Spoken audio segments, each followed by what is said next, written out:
At 35 years old, today's guest, Nina Gordon, decided to change her life. She'd been working as a social worker for over a decade and wondered if it was too late to start over with a new career path. She didn't know what she wanted to do and she didn't have a lot of money. Around this time, Nina joined Al-Anon, a support group for friends and family of people suffering from addiction. Through the guidance of Al-Anon and the resources she was directed to, her entire worldview changed. She began to make decisions based on faith rather than fear, explore her creativity, and dream up what she would do with her time if she wasn't afraid. Within a year, she took a leap and opened Take Heart, a boutique in Austin, Texas that features local and U.S. artists, including ceramics, jewelry, beauty, home goods, and more. 14 years later, Nina has successfully grown Take Heart, elevating the work of hundreds of makers and touching the tens of thousands of people that have visited her very special store. Tune in for Nina's inspiring and expansive story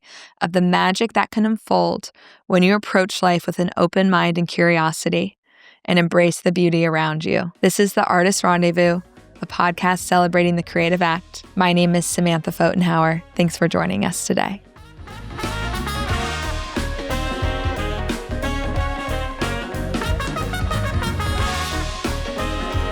Hello, and welcome back to The Artist Rendezvous.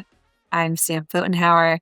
This is a podcast celebrating creativity and artistry in Austin, Texas. And I'm sitting here with Nina from Take Heart. Now, Take Heart is my favorite store in Austin. I think my favorite store, I don't know if you know this, I think it's my favorite store ever I've ever been to. I'm not thanking you. I love it. It's located on East 11th, and I love it because it is so beautiful. Every single thing in there is beautiful and it's thoughtful, and you can tell there's a lot of love and care put into the creations that you offer at your store. And the store sells a variety of objects. I kind of think of it, I'd love to hear if this how you think of it, but as like a chic, organic home goods store. Like, it's beautiful. These cups are from there. It's beautiful cups, homeware, bowls.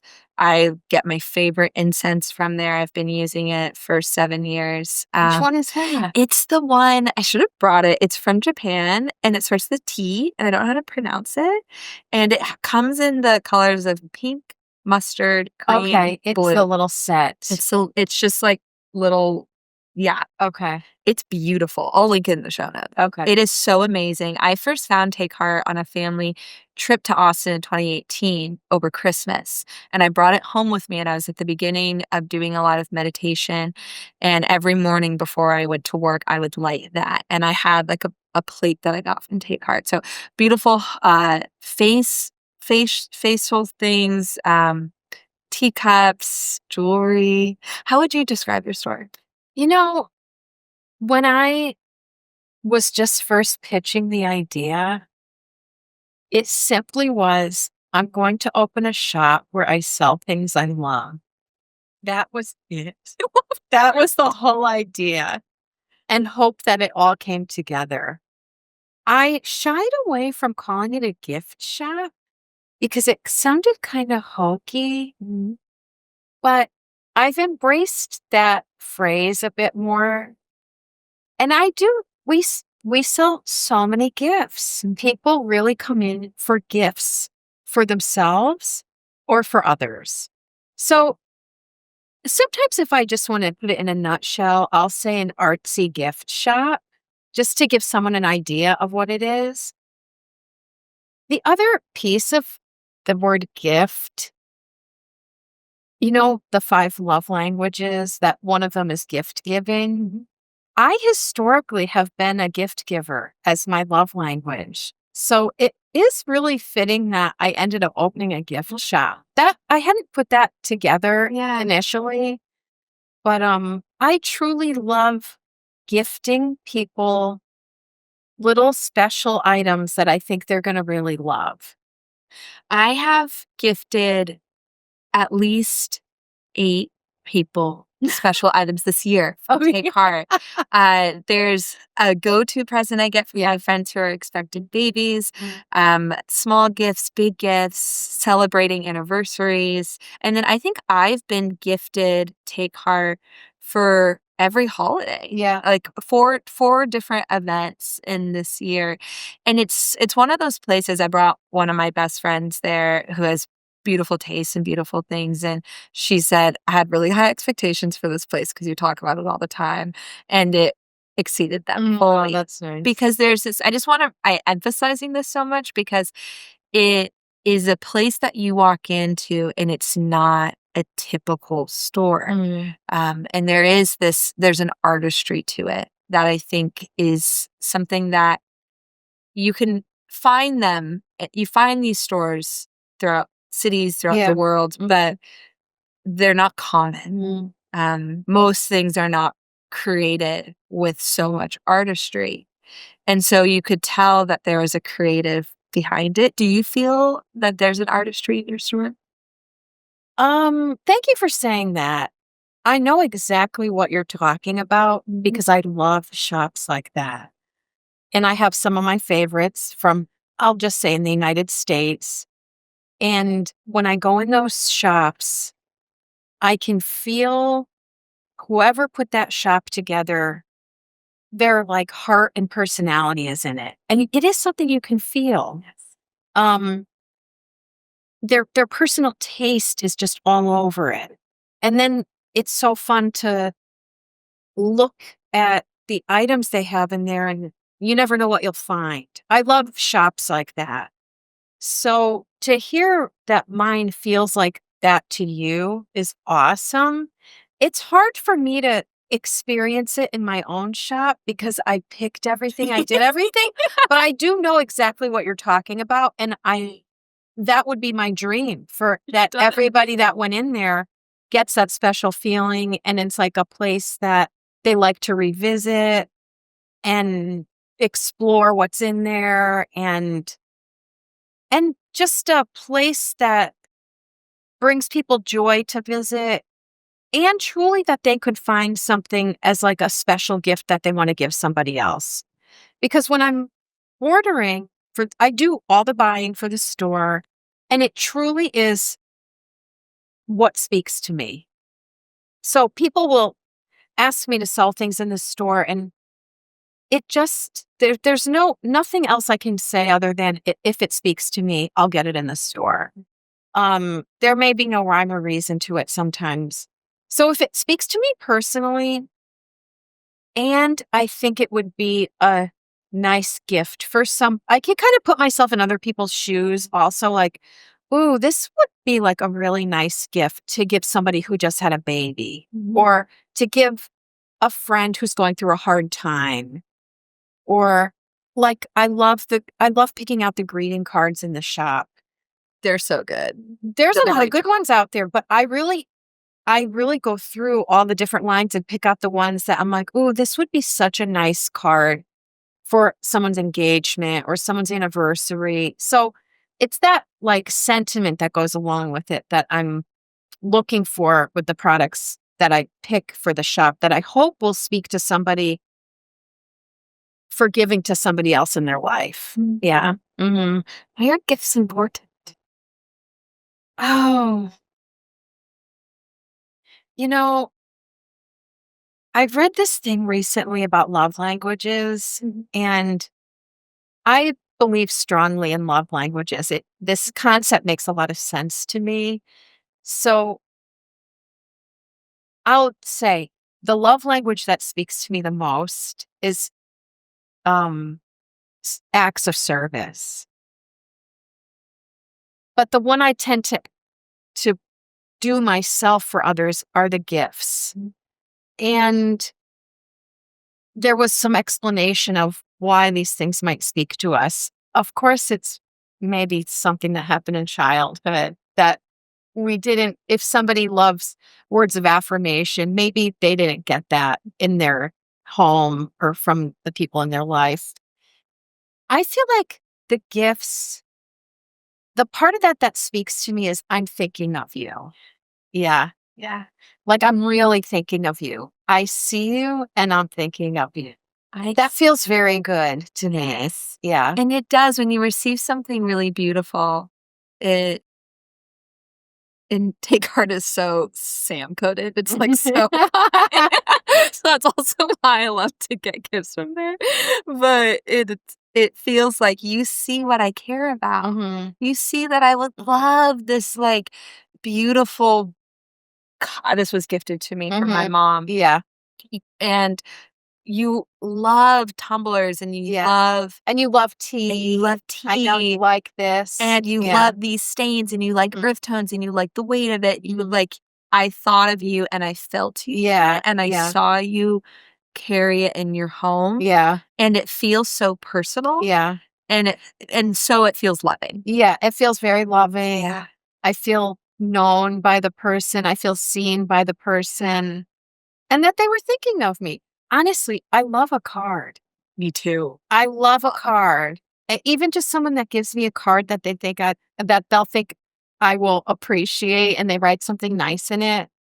I mean, that's just as good as getting a gift that costs more money. So it's not about really the price, it's just the thought.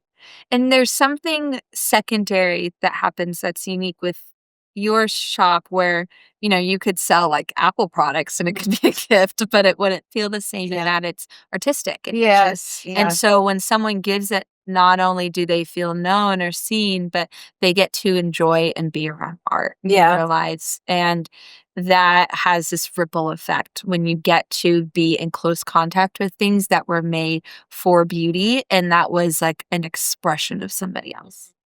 Yeah. This was a part that I, there were many parts of opening a shop that I did not anticipate, but one that I really love is not everything is handmade and take heart, but we have a lot of handmade products.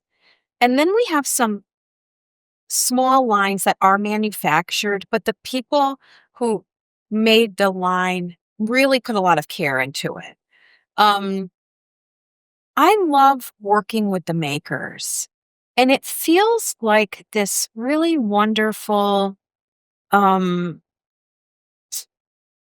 flow. I can't think of a better word right now of, let's say it's a potter that I get a relationship with. So then I get to order her products. She gets to make her pottery. She gets to make a living doing what she loves to do because I'm giving her business. I mean, not just me, all the other people ordering. I'm just playing my little part. Mhm. And then I get to bring her handmade pottery to the shop, to the people that come into my shop and share it with whoever comes in there. It's just this like sharing of art or somebody's passion and playing a little part in helping them make a living doing the thing that they love, which is sometimes not very easy. Absolutely. And then the part of the customers get to come into the shop and see all these different types of products, some that are handmade that you just never saw before. Like I have these products in the store that I'm like, I've never seen somebody do this before. And I get to know that person a little and then sell their work and then share it with others. That cycle, I guess, of like being in business with these people and sharing their work with others. I love that whole piece. If Yeah. you've created an ecosystem, Yeah. Yeah. that is That's a good essential word. for other creatives to be Yeah. able to do that work. Yeah. Like Yeah. many people Mhm. need to create these ecosystems and it works. My mom, Jody, has amazing taste and she's an artist too, but she loves to so many of her favorite brands she found out and discovered through Descartes. Oh, And it was the cool. first time she Yeah. had seen them and then we go to take her every time she lives in Arizona, but she comes to Austin like once a month. So we go all the time. But now she supports these brands, these Yes. creators, That's right. makers, and gifts them to people Yeah. and has them in her home. Right. And it is this cycle and this distribution. And I want to like underscore this because there's so many ways to create and contribute creatively. Yeah. And one role that's really important is the art curator. Yeah. Is the person who is it's creative and artistic, and it enables and creates this like essential connector between people who want to be around and support art and people who make them that might not otherwise come into contact. Yeah. Yeah, there is a practical element of having a storefront that people can come into and explore. Because I love when I go to other shops. And I'll write the artist's name down because, I don't sell somebody's whole line. So maybe your mom will come in and she'll, maybe I just have their mugs and she maybe will jot that artist's name down and then she'll go look at their website, maybe follow them on Instagram. It is like getting the word out about these different makers and just sharing the love, really. I mean, I don't know how else to say it, right? So you are you could just tell from talking with you for these last 10 minutes about this that you're joyful in what you create and you love what you've done and that you see how you get to offer something to different communities. Yeah. But you weren't always a creative. You had a different career before you started Take Art a little less than 15 years ago. So what were you doing then? Prior to Take Art, I was a social worker and I went to UT and got my master's degree in social work. And I worked at a variety of jobs in that realm, from psychiatric facility to drug and alcohol rehab facility to the final job I had was in a medical hospital. So very different than owning a retail shop. I loved my first two jobs were with children and teenagers, which I really loved working with that population. Working in the hospital became a little practical because the schedule was easier and that job is challenging. But once I had done that type of work for about 15 years, I was about 35. And I like to mention that age because there is an element that comes up for many of us. Is it too late to make a career change? And this element of, well, I went and got my master's degree in this. Like I'm going to use the word should. I should stay on this path. But when I invested so much. Yeah. And I'm good at it. That was another confusing piece. So although I value social work greatly and I have gratitude for the years that I did it, I remember around 35, I started feeling pretty tired and I didn't feel passionate. I felt like I was doing a good job, but there was something else I wanted to explore. I kid you not, I had zero idea what that was. I just knew something was bubbling up inside. So I felt the bubbling and I didn't know what to do. And when you just get a thought and you go with it. So I got the thought, I'm going to do that workbook the artist's way.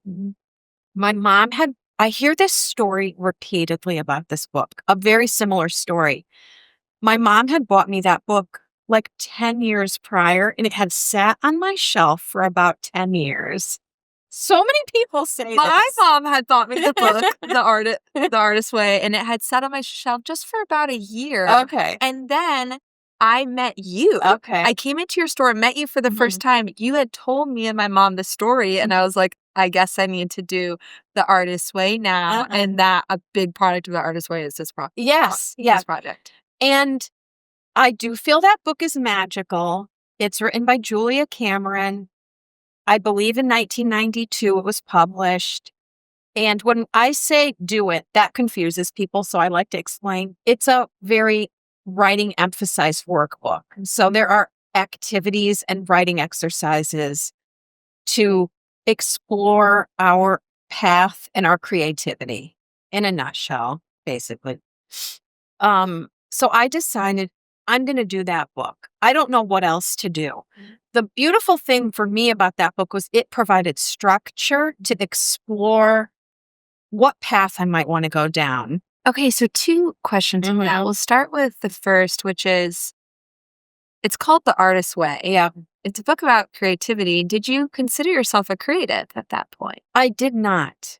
And um I just knew I just got the spark to do that book. And my mom had given it to me.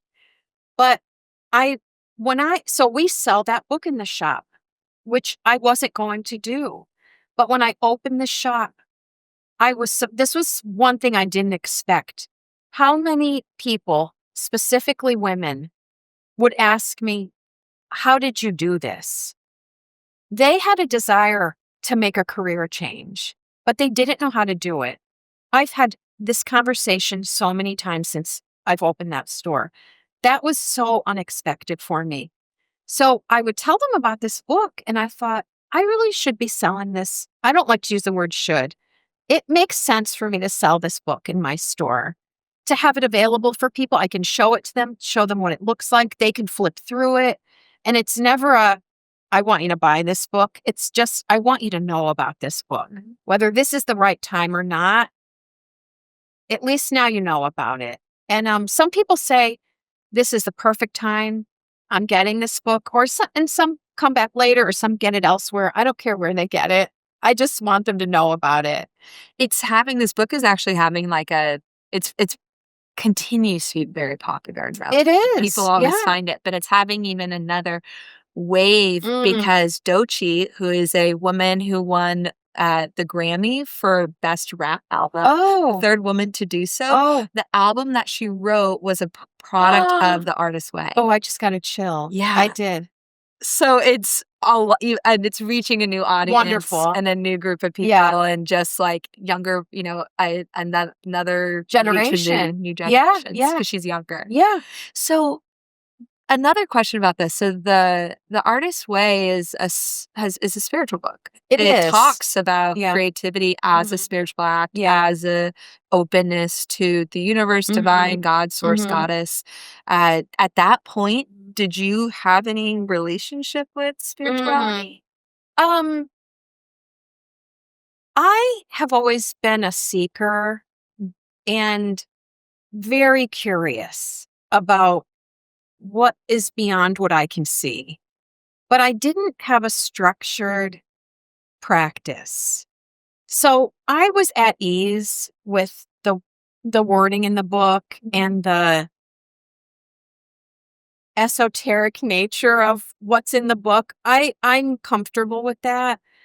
And when I tell people about the book, that's one thing I say to them. There is a spiritual element, but it isn't religious. So I feel like anybody that has an open mind will be open to what's in that book. Did connecting with creativity through a spiritual lens support you at all as you were starting to explore? And I'm kind of seeing this image of like dark, kind of like feeling around for this next path. Yeah. Did that openness to faith or support encourage you? So at this same time, really this whole year, when I started realizing I don't want to do social work anymore, what am I going to do? I started the Artist's Way. Right around the same time, I started going to a support group called Al-Anon. And I people don't talk about this in public much, but if I'm really telling the story of my evolution, I have to involve that. Thank you for sharing. Yeah. Um, some people will know what it is, but for those that don't, it's a support group for those who have, I'll say I'm going to use the word addiction rather than alcoholism because it's broader from my perspective. Any friend or family member that has a addiction in their life. I'll just leave it at that. It can be drugs, it can be alcohol, it could be mental health issues. I feel is very applicable for this program. That Al-Anon is a spiritual program of self-discovery, I would say. That's how I would describe it. And I would say historically in my life, I didn't realize this, but I was more fear-based than faith-based. I really didn't, growing up, I didn't have any teachings of what it meant to have faith in something bigger than myself. I was raised Jewish and I participated in all the rituals, but there wasn't faith taught to me of how to have that in my personal life, of something bigger than myself, which one may use the word God or the universe or spirit or Mother Nature. It's very broad, whatever speaks to somebody. Um, and through that program, I learned what it meant to have faith in something bigger than myself, alongside of growing my trust in myself also. These two went hand in hand. So that fear, which I think is very societal, this protect oneself, be very cautious, um, be vigilant, take the safe route. This type of attitude is very societal in America, I feel like. Um, and I started lessening my fear as the faith grew and as the trust in myself grew. So, like a faith in something bigger than myself, but trusting myself at the same time. So, all this is happening all at the same time. So, I think the spiritual part and having faith was critical in me feeling brave enough to take a chance to do something that wasn't totally safe and secure. Yeah. Every significant leap I've made has been a product of that faith in something greater. And I I love that you spoke to this. I don't know if I've ever actually heard anyone say this about when I developed greater faith in something greater, it deepened my trust in myself. Those went hand in hand. Those went hand in hand. Because I think a lot of people are afraid of that, and maybe people from certain religious contexts feel like they're not supposed to trust themselves, and kind of putting aside maybe those other beliefs. But I would just love to hear a little bit more about that, about like how those supported each other. I think the way I see it in my mind as like a muscle also, or like a steeping. In the Al-Anon program, the longer I stayed in it, and you listen a lot, and then you do the suggested actions that they suggest in Al-Anon. I just decided I'm going to do everything that these people are saying to do in here and see what happens. And I kept going to meetings. That's a key part. So I saw myself as like steeping in it, steeping in this new way of life, actually, steeping in a new way of seeing the world, seeing that there is something greater than myself, and and growing the belief in myself and my inner guidance. And it takes time because I was wired in such a different way for my first, well, I'll say 35 years, because I'm sure it starts immediately when you're born, pressure or fear, or depending on our personal experience with our families and just being a woman in America, or whatever one's case might be. Um, I I think patience is key. And what evolved in me was I see myself as collaborating with the universe. Or I feel comfortable even using the word God. I don't think of it as a white male. I think of it as a spirit. Something like I have a spirit within me, but I believe there is a bigger spirit universally. So I try to approach it as a collaboration. Like I might get uh, I'll use the word ping. I may get a ping or a little whisper, some people call it, to act on something. And I might check it out and see, oh, is this something interesting to me? But I want to have a loose grip on how I think that should play out. Because there's also this bigger part that one might say God or spirit also has an idea of what would be helpful for me. So it's like, I want to be open to my inner guidance and my spirit guidance from something bigger than myself. And it does feel like a collaboration. Like, I don't want to squash my own personal interests or intuitions. And I don't want to block the thing that's bigger than myself. So I decided I want to work together with this and see what comes. Yes. So that's how I'm kind of going at it now. I love that. And I think there's a lot of wisdom in that. And I view our intuition, our desires are the way in which we can hear that divine guidance. Our desires, I always think of desires as like the GPS map to keep us going on the right path for the things that are most aligned for us. Yeah. And so it's this, if we listen to them and then also listen on the outside. Yeah. So you were doing the artist way and you're opening and I'll just tell you my perspective. I think that it's very hard for ideas to come through when we're in so much fear because we don't feel safe enough to even consider them. And so if somebody is like, I know I'm unhappy, I would encourage them, work on the fear, because as you work on it, it opens up to possibility and creative possibility. So was there any specific activity or thing that you did that kind of sparked the story? Good question.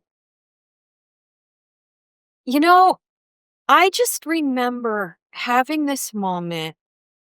Where did I have this moment? I don't remember. I'm sure I wasn't meditating. I probably was just sitting in my office staring off into space. But I remember thinking, I'm 35. Let's say I work till 65. So let's say I have 30 more years of work. I don't want to do what I'm doing right now for 30 more years. That hit me. I don't know why at that point. I don't know what it was. But I think a good thing that I'm grateful for is that I paid attention to it. And then I took action. I'll tell you, like, the couple of actions I took were starting that book. And I don't know how this came to me. I really can't remember, but I must have looked online for a business class because I came across a nonprofit organization in Austin called Big Austin, and they do affordable business classes. I can't remember how long the class was, maybe a 12-week, like a 3-month thing you sign up for. And somehow that came to me. I really can't remember how I got that, but I paid attention. And I think that's the key in a transition moment like this. Pay attention to what's coming our way and just explore it and see what comes. So I called Big Austin and they were offering a class. And I remember they even gave me a discount. And I thought, oh, that's so nice.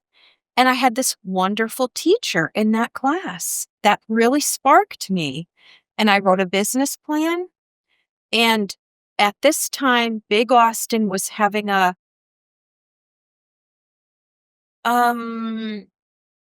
they were linked up with a local credit union called A Plus Federal Credit Union, which is the educators' credit union here in town.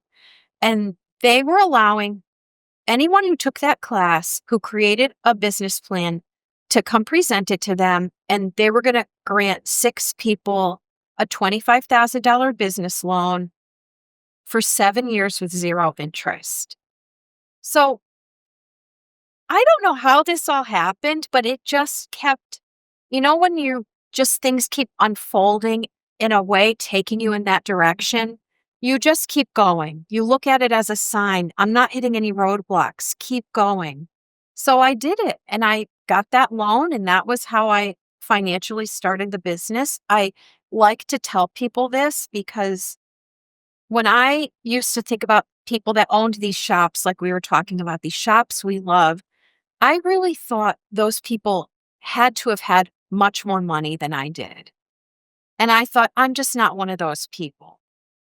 But I really like to tell people this money part because I really didn't have a lot of money. I started very small and I just grew very slowly. And that there are loans and things like this out there for small businesses. I do believe they're probably still out there. I don't know if this exact one is, but I'm sure there are other things like this out there. So I don't know if that answered your no, question. that was perfect. Okay. That was so good.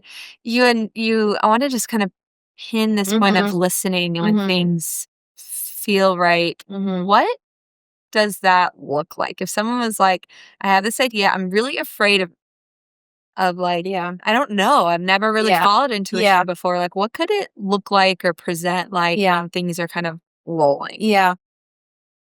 There's another book I love called Big Magic, by Elizabeth Gilbert.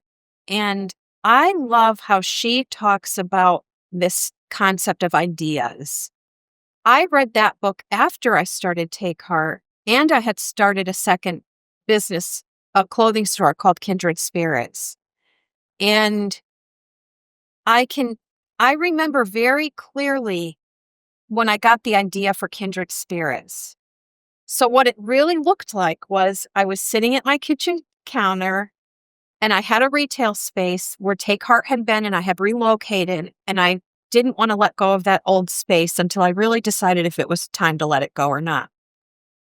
And I had this whole vision of this new store just come to me, clear as day. The font, the sign, the interior, the name. And I thought, I had read Big Magic already. So I knew I was like, okay, this is an idea. Is this my idea to pursue or not? Am I going to do this or not? And there's some rational thought that goes into it. Do I have the money to do it?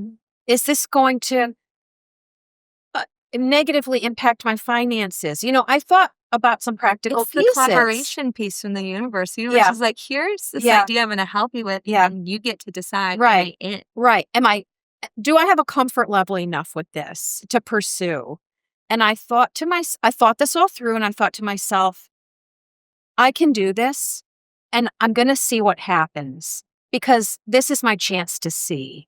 And if I decide it's not for me, worst case scenario, I lose a certain amount of money, but it won't financially really impact me in a real negative way. So I went for it and I did it and it was a really good decision. I'm really glad I did it. Yeah.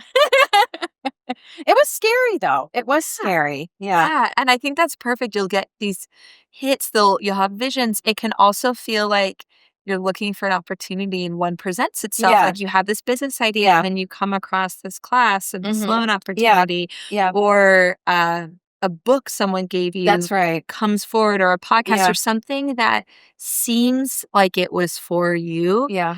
and follow that. Mhm. And usually there's very little harm and Yeah. and Yeah. inquiring That's true. and This sitting is down true. and looking. That's Like, right. it's rarely this massive, consequence. Mhm. So we've spoken a little bit about Mhm. your story, and I know I think you had mentioned to me like I was, like you said, I was nervous about making this career change, and also would I be able to afford this? Yeah. And like I think a lot of people relate to that. Like Yeah. if I choose a creative path, is that going to mean I have to financially struggle for the rest Yeah. of my life? Yeah. What has been your experience of that? My experience with that, I kept a part-time social work job for 3 years when I opened the shop. I don't think I could have done it a different way. I could financially, it would have been very difficult for me to have just quit that social work job and just open the store because I did not make a lot of money the first 3 years. And I remember I picked the brain of another small business owner before opening. And I remember that man said to me, if you can get through the first 3 years, you're going to be okay. It really was dead on that 3-year mark. So once I hit that 3 years, I talked to my accountant and I said, I think in order to really grow this business, I'm going to have to put my all into it. I don't think I can do it part time. What do you think about me leaving my social work job financially in pursuing this. And he said, I think you're on a path where you're going to be okay. And I felt that also. I just wanted to like check in with him. And I knew it was going to be a little risky, and I was going to, be very mindful of my spending during this time as I grow the business. But that's what worked for me. Um, I think unless somebody's in a relationship, maybe where the other person has some income coming in, I found it helpful to keep my foot in the door of the old career, to keep the money coming in and the health insurance until I got the other one off the ground. Once it came off the ground, did it feel supportive for you? Once I let go of the old job, it felt really good. It felt really good. And I really did feel like then I could give it my all. And it just continually has grown ever since then. And, one thing I like about owning my own business is the more I put into it, the more I get out of it. And I will say financially, even, I know that's not the case for everybody, but I enjoy that part of owning of owning a business. And I think it's important too that there exist these stories of people who, it's not the case for everyone, but who took that chance and it worked. Yeah. And it worked well. Yeah. You were wise with it, but it has worked. Yeah. Yeah. And, I've learned a lot over the years. Take Heart feels like my passion. Like in the artist's way, one of the exercises I'll always remember is make a list of your dream jobs if age, money, education doesn't play a part. For me, I really went back to my childhood and what I was into. And I was very creative as a kid, like the way I dressed, the way I decorated my room. And that felt like a core passion part inside of me, being creative. But I really didn't feed that in my adult years until I got into doing Take Heart. I was said I was an art appreciator. That was like how I would describe myself, but I didn't see myself as one of the creatives. And I think maybe I had a narrow view of what it means to be creative. And in the artist's way, another gem in there is don't be judgmental about what you're passionate about and open your mind to there are many different ways to be creative. I think I had a narrow view of that, such as I wasn't producing like pottery or paintings, but I do think curating a shop is a creative act. And now I do see myself as a creative person. Yeah, very different. Yeah. And every time, I just want to name, like every time I go to Take Heart, it doesn't matter if it's in the morning, like the middle of the day on a Wednesday, there's always people. There are people in And on the weekends, it's busy. It's busy. And you know what? Amazing. I've had so many people who love and appreciate art. Yeah. And it's amazing to have started this business and to be met by community and then be supported by it. Yes. That was another pleasant surprise that people liked what I was doing. You never know until you do it. There's no way around this. There's no way to try it there's no way to know how it's going to turn out without trying it. Yeah. It's like you have to just try it. And the other day I was sitting in the back room and there were a lot of people in the store and they were so just chit-chatting and groups of friends in there together. And I was like, I love hearing these people in the store having a good time in there with their friends or their family and just chatting and looking around. It was very joy-filled and it really warmed my heart. I just had that happen, last week.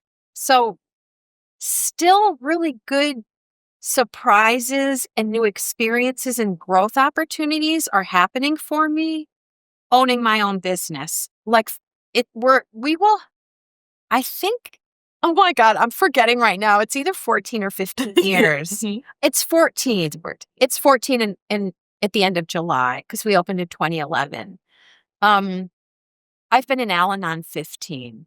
Wow. That's how it played out. I Yeah. love how fast that It was very And fast. I think that is, and part of this is there was the inspiration. It was right here ready for you. But a huge part of that was that you're listened and you're I courageous listened. and you're Yeah. willing to go Yeah. fast, I change your life within such a short period of I time. know. It surprises me too, even when I look back on it. But I would say one of the things I feel most grateful for is that I am open to trying new things and I have an open mind. I am so grateful that I have that part of me. Um, What else? Open mind, this creativity. What else do you think has enabled you to build a business that is, when I say the word success, there's a lot of metrics. It's fulfilling. It is, it creates joy in the community. It's all the things that you're saying. It is financially supportive. It's a big word. What are some of the traits that you have or you've cultivated that have enabled that success? you know, I like to think uh, I have a lot of gratitude for the positive things that come my way and the challenges. I through Al-Anon, that has truly developed in me. And not that I don't feel pain when something rough comes along, but there's some part of me that knows it's going to be a gift, even if I might not see the gift right away. And I might feel pain and it might be hard.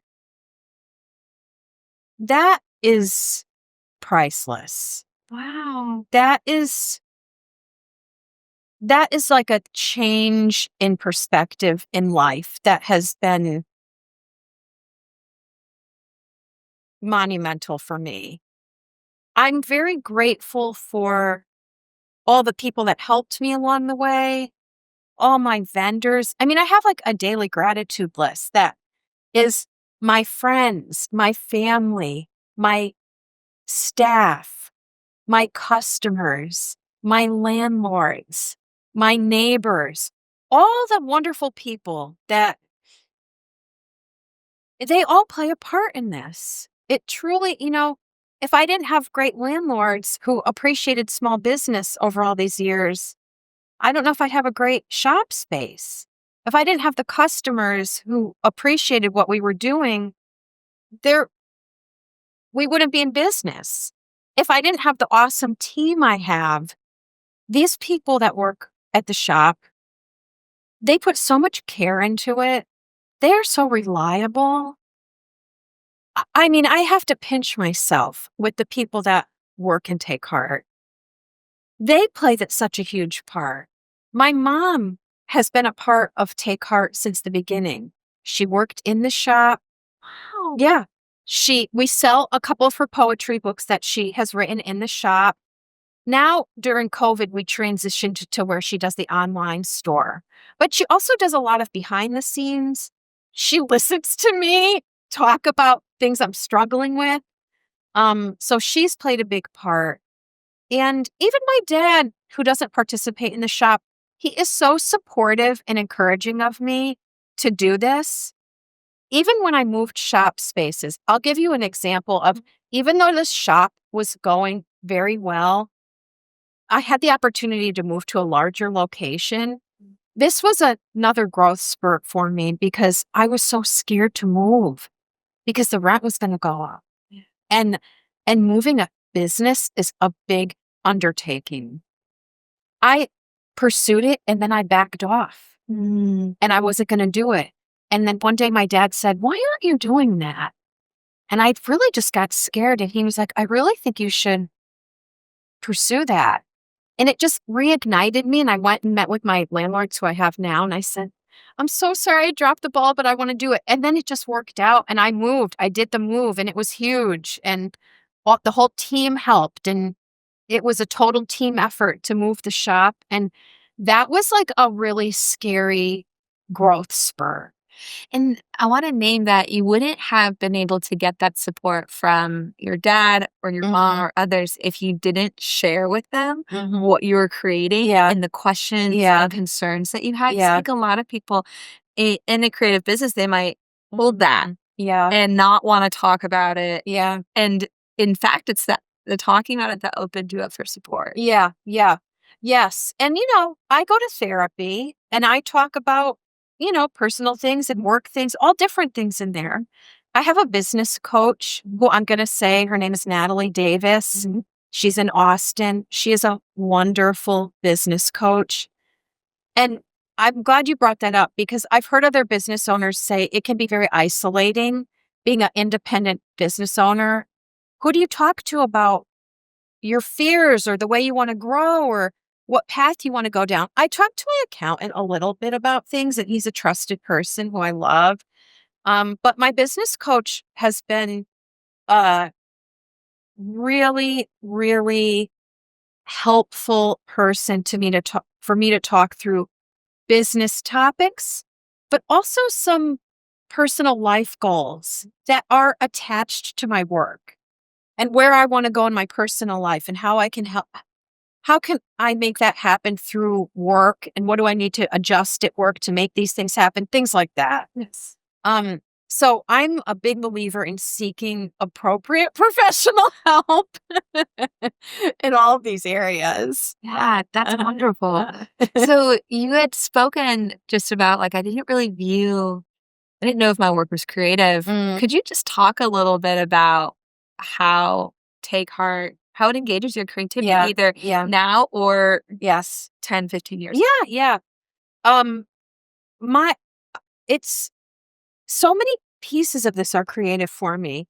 I'll say from the beginning and even till current time, figuring out how to display products in the shop, the actual displays. And I work with these wonderful woodworkers in Austin who we collaborate on the display pieces in the shop. And this is another example. I love working with, it's been guys so far who I've worked with.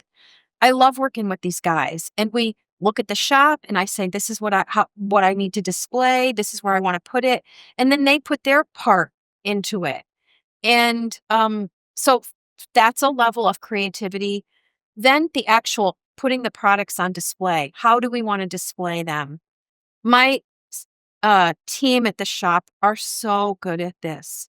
So that's a collaborative effort amongst them when they're at work. But I get into it sometimes with them. And, you know, we want to put the pottery all in one place. We want to put the kitchen all in one place. We want to make it easily shoppable and also aesthetically appealing. So that's a creative part. Um, the online shop, I'm about to do a big makeover of the online shop. So I'm working with this wonderful web designer and we're collaborating on the colors, the vibe, the the font, all the pieces. It's a big creative project. So that's kind of getting my creative juices flowing now. Um Anytime we have a pop-up, working with the different vendors that are out there and oh, Instagram is like a bittersweet thing probably for most people. But that is really a creative piece for me because I'm posting on stories every day. I'm posting something about the shop daily. And then when we do pop-ups, I share about the pop-ups and I get to work with those vendors. There are just layers of creativity in doing this type of business. Yeah. Have you ever run up in a place where you felt creatively burnt out or Mm. creatively exhausted? Or yeah, flat. You know,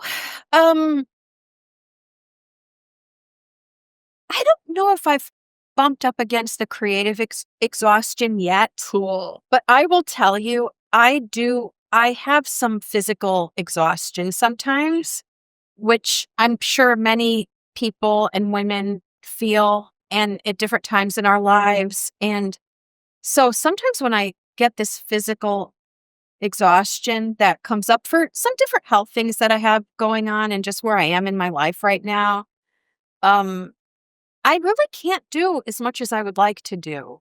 It's like my spirit, my head, and my heart want to do so much, but my body is not there. I know exactly what you mean. Yeah, that I do. Challenging. I struggle with that Frustrating. sometimes. Yeah. Yeah.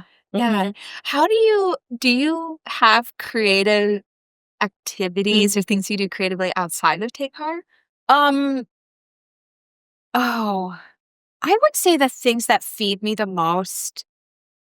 I love traveling. I haven't been doing that much of it, but I it feeds me and I love exploring new places. Even if it's just a new city in the United States, it doesn't have to be some big trip. Like I went to visit my friend in Portland, Oregon. That place has so many wonderful small businesses that I love exploring. Yes. So many good restaurants. They have a lot of stores with the similar They feeling. do. I think Yeah. I spent a month I almost moved to Portland. So Oh, I'm here. okay. Almost moved to Portland twice. Okay. And the first time I went to New Orleans instead, and this time I came. Yeah. Both the right decision, but there's a lot of artistry in that city. Yeah. Yeah, very much. Yeah. And then the outdoor beauty. Oh my gosh. Unbelievable. Unbelievable. So those are the things I get excited about. I spend time in New Mexico. Um, I love the landscape there. Also Tucson, Arizona, I loved. So I'll visit the desert. That landscape really speaks to me. And I like visiting different places there also, whether it's like a architectural place or just a different place to go on a hike or a walk or the different businesses. I even thrift stores is like estate sales or thrift stores. I love hunting for gems and things like that. There's really good estate sales and thrifting in Santa Fe. So I like hunting around for things there. So those are just some fun things that I do that kind of spark my creativity and my hunting and that type of thing. You feel very creatively balanced to me. You feel like you fulfill yourself creatively in all these different channels in your life, and you take in creative inspiration, artistry, and then you generate it, you put it out, and then you also facilitate it for other people. So it's this like beautiful kind of web of your life having this like creative light on it. Thank you. I appreciate that. So we'll wrap up here, and just two final questions I like to ask people. What have you received from Austin? When I first moved here, I've been in Austin, I want to say 22 years. And the first thing I noticed was how friendly people are. Right away, the staff in restaurants, I was meeting people very easily. So I have made such good friends here. Just so many people that have helped me, like my massage therapist, medical doctors I've had. I mean, just there is another, I'll use the word web, this just web of people that have been in my life since I've been in Austin has been wonderful. And I still meet people today. Like, I mean, I'm 50, so I was 30. Well, I was probably only 28 when I moved here. So you're young. I used to go out a lot. So it was easy to meet people. But even as a 50-year-old, I meet people here. People are friendly. People have shown Take Heart so much love. I never saw that coming. I mean, the things people say to me and yourself, I love this shop. It's my favorite shop. I love taking my mom here. They'll write to me, it's my happy place. This could not make me happier. When people write reviews online, I read every review we get. It just warms my heart. I mean, they are all meaningful to me. And I say to people, I go spend time in New Mexico, but I say to people, I'm in the right spot in Austin for my business. The people in Austin are active. They like to go out. They like to explore, and they really love small business. This is not how it is everywhere. I am aware of that. And I'm very grateful for that here in Austin. That support that the community gives small businesses in Austin is very special. And I feel that and I appreciate it. This will never be lost on me. The gratitude I have for the community and our customers and the love that they give us and our regulars. And then the people that visit from out of town and they bring their friends and their family. I mean, it really is touching to me. I can feel this love. I'm like vibrating. I love it.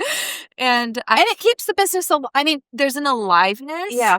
And there's a you got to open your heart and your creativity and you're met with love.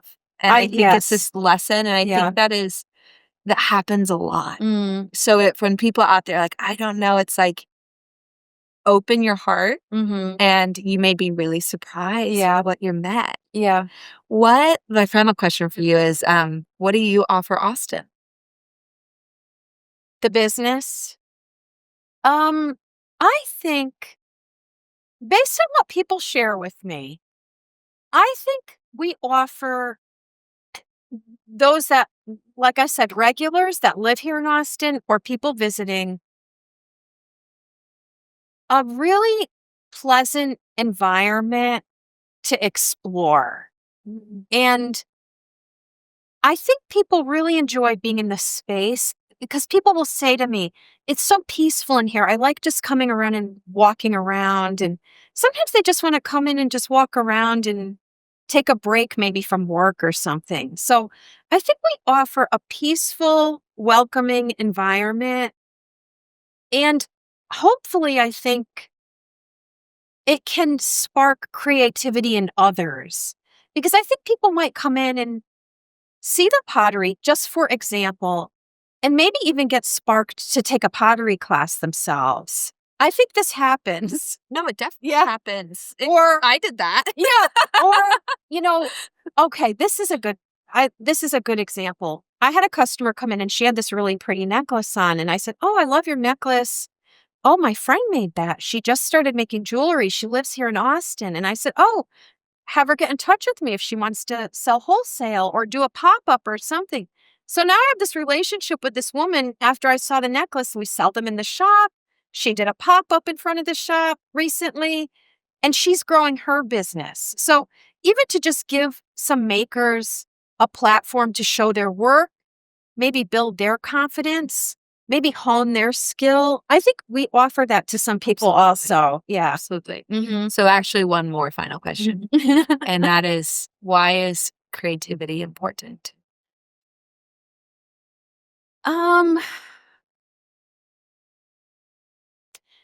I'm thinking about what creativity does for me in my life.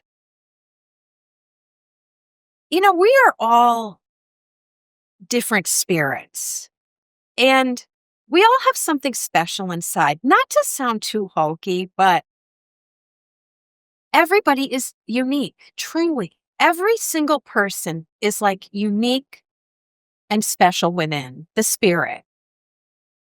And everyone has something unique to offer.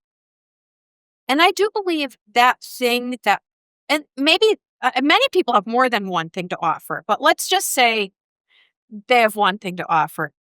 That thing or that spirit within them is something nobody else can offer. And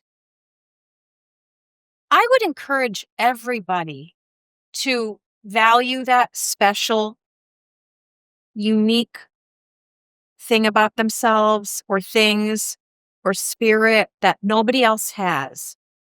And don't be shy about sharing that with all of us because nobody else can do it. I know that is a really roundabout way to talk about creativity, but we are all ultimately a creation and we are all creating in our own way, whether it's a shop or pottery mugs or a educational model for children or fashion. I mean, the spectrum of creativity is so broad. Or a way to recycle things in a more efficient way. Whatever the thing may be, I believe all of these pieces are creative. Absolutely. And I love having a more broader view of what creativity is. Yes. Because I really think we all have it. Yes. We just might not have thought about it as creativity. I love that response. Thank you so much. Mhm. And I think creativity can help us pull out that special gift and find ways to express it when we didn't have it before. Thank you so much for joining me here. This is Nina from Take Heart. Go see her store when you're in Austin on East 11th, or visit. If you visit Austin, you can actually walk there. It's on the east side, but it's right over the bridge. So from a lot of places in downtown, you can walk, or it's a very short drive. Yeah. And I do. I want to say, well, you can also visit us on our Instagram. yes, We have a website, which we're rebuilding, and it's going to be very nice. It's nice now, but it's going to be different, which I'm excited order about. online. You can order online. We have parking in the back because I will say in Austin, if someone asks me to go somewhere new, I'm like, what's the parking? I want to know what the parking is. So those are just a few little logistical tidbits I wanted to share, but I wanted to thank you, Sam, for asking me to do this. And I really admire that you put yourself out there and are exploring your creativity and your spirituality, and that you have such a curiosity that you want to ask different creatives that you know different kinds of questions to learn from them and share the information that we all have within us that could help somebody else. You inspired me just by asking me to do this and asking me these questions. You gave me an opportunity to reflect on what I've accomplished, because sometimes we don't make space for that. This has given me such space to do that, and I really thank you for that. I thank you for your interest in me and seeing me and your appreciation for what I do, and for the really thoughtful questions that you have asked. And you have such a peaceful way about you. Those of you that don't know Sam, it's like I feel so relaxed and at peace talking to you. It is like this energetic vibe that is so wonderful. I don't know if others, I don't, sometimes we don't know this about ourselves that we can do this for others, but you have that about you. And it's been a pleasure talking with you and sitting here with you. And I look forward to really actually listening to I haven't listened to your other interviews yet, but I'm genuinely interested and plan on doing that. So thank you for doing what you're doing in the world. Thank you so much. Thank you for such a beautiful reflection. I'm going to really take that with me. Thank you. Thank you all so much for listening and for being a part of this. And see you soon. Thank you.